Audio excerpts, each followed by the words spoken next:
السلام علیکم ټولو خواخوږو مینوالو کتونکو ته ښه راغلاست. هیله ده چې ټول به د روغتیا په کالیو کې نغښتي یئ.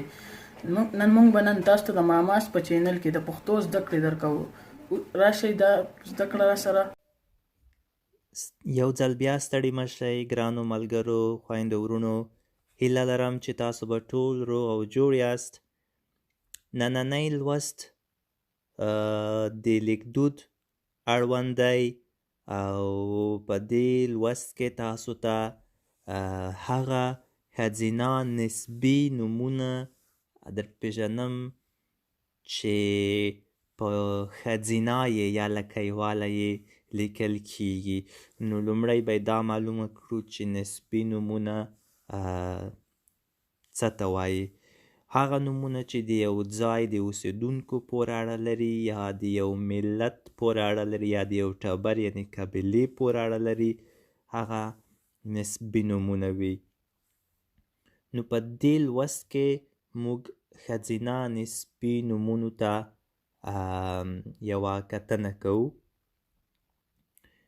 په ځانګړې توګه هغه نسبي نومونه چې نارینه بڼه یې په نرمه یې پایېدلي وي او هغه په نرمه یې پایېدلي نارینه نسبي نومونه په ښځینه یې ښځینه بڼه لیکل کیږي. اوس راځو لکه د یو ښار د اوسېدونکو نومونه، لکه نارینه یو ګړی یعنې نارینه مفرد یعنې کابلی، کندهاری او پېښوری. بښنه غواړم په پېښورۍ کې رانه یې پاتې شه. نو دغه نومونه چې نارینه وي او یو ګړی مفرد وي په نرمه یې لیکو او ښځینه بڼه یې به په ښځینه یا لکیواله یې لیکو، لکه کابلی، کندهاری او پېښوری. اوس راځو د وګړو یا خلکو د ملتونو نومونو ته. که نارینه یو ګړی وي بیا به یې په نرمه یې لیکو، لکه افغانی، امریکایی، چینایی او ښځینه بڼه یې به یې په ښځینه یې لیکو، لکه افغانی، امریکایی او چینایی. اوس راځو د وګړو د ټبرونو نومونو ته. پښتانه خو بیا په ټبرونو وشل شوي. نو ځینې ټبرونه به د غږ له مخې چې نارینه وي په هم نرمه یې لیکو، لکه یوسفزی، احمدزی، اپریدی او ښځینه بڼه یې به په ښځینه یې لیکو، لکه یوسفزی، احمدزی، اپریدی.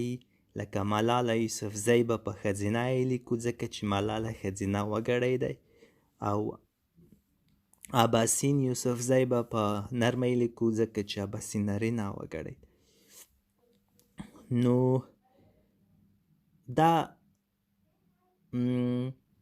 یعنې یو ځل یې رالنډومه چې کله د داسې نسبي نومونو نارینه بڼه په نرمه یې پایېدلې وي نو هغه بیا ښځینه بڼه یې په ښځینه یې لیکو. هغه نور نومونه نسبي نومونه چې په نرمه یې نه راځي د غږ له مخې، هغه بیا په ښځینه بڼه یې په زور لیکلی کیږي، لکه انګریز. انګریز په زی پای ته رسېدلی او زی یو بېواک غږ دی نو ښځینه بڼه یې انګریزه شوه یعنې په زور. نو دا وه د نرمه یې او ښځینه یې د نسبي نومونو لوست. هیله لرم چې تاسو دا ویډیو خوښه شوي او څه مو ترې زده کړي وي او د تل په څېر د مهربانۍ له مخې له نورو سره شریکه کړئ او څوک چې دغه زما چینل ته نوي راغلي وي هغوی د مهرباني وکړي او تیرې او زړې ویډیوګانې دې وګوري. مننه.